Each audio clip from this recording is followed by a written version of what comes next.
Ancient Rome was a place where masters held absolute power and inflicted unspeakable cruelties upon the powerless. What hid within the homes of ancient Roman masters, away from the public eye? Join us as we decode the voice of the voiceless in a society where oppression reigned and the voices of the enslaved struggled to be heard. Chapter 1. Introduction. The ancient world bore witness to a long and entrenched history of slavery, prevalent not only in Rome but also in ancient Egypt and Greece. Unlike the racially based slavery that marred modern history, Roman slavery was not contingent upon race but encompassed individuals from diverse backgrounds and origins. The ranks of Roman slaves comprised captives taken in war, sailors who fell prey to ruthless pirates, or those purchased beyond the borders of the Roman Empire. Unfortunate circumstances sometimes led desperate citizens to resort to selling their own children into servitude to raise much-needed funds. Have a look at this famous painting, The Slavery Market, by Gustave Clarence Rodolphe Boulanger, painted in 1882. Can you get an idea about the condition of slaves from this painting? During Caesar's rise to power, Roman Italy housed a considerable population of slaves, estimated to be between 20 to 30% of the total populace. In Rome, this percentage might have been even higher due to the city's constant expansion, attracting a growing population in need of labor, services, and even sexual exploitation. Chapter 2. Role of slaves. Roman society stratified slaves based on their roles.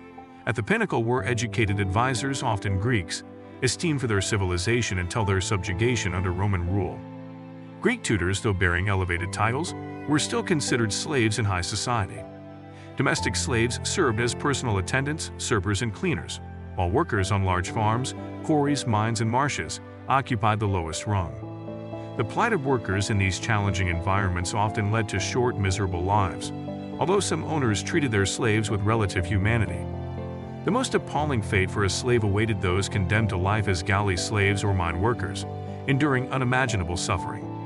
Despite facing such hardships, some slaves found recognition in gladiatorial combat or as skilled entertainers, but they never attained true freedom. Chapter 3. Crucifixion and other punishments. Crucifixion, a form of punishment well known in Rome, was inflicted on slaves, criminals, and traitors alike. The crucifixion of Jesus stands as a prominent example, but countless others suffered this excruciating fate under Roman rule. Crucifixion became a common practice, emblematic of Rome's oppressive rule over regions stretching from Europe to the Middle East. Despite the immense suffering endured by countless individuals, their stories often fade into the shadows of history, with the legacy of crucifixion overshadowed by the well-known tale of Christ's crucifixion. Crucifixion was a prolonged and agonizing form of execution, where death could come through drowning in the water-filled lungs or exposure to extreme heat or cold. The arenas, including the Colosseum in Rome, served as venues for gladiatorial games and other bloodthirsty spectacles. Local and regional colosseums throughout the Roman Empire witnessed executions, horrifyingly, as forms of entertainment. Sexual slavery was a deplorable practice in ancient Rome. Slaves were obtained through conquest and trade, especially from Africa and the Middle East. Some slave owners resorted to breeding slaves for a ready-made labor force, impregnating women and girls either by other slaves or by themselves. Chapter 4. Routes out of slavery. In ancient Rome, the process of granting freedom from slavery was known as manumission. Various methods were used to achieve this, depending on the circumstances and the master's wishes. One common method was through a ceremony conducted in the presence of a magistrate. Some slaves were set free upon their master's death, as a condition specified in the will.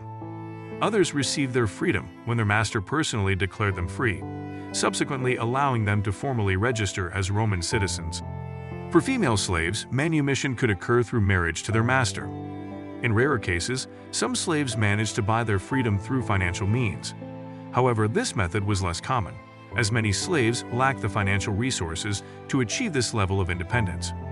Overall, manumission provided a ray of hope for enslaved individuals, offering a pathway to a life of liberty and, in some cases, Roman citizenship, marking a significant transition from the shackles of servitude to the promise of a freer future. Thank you for watching. Like this video and subscribe to our channel.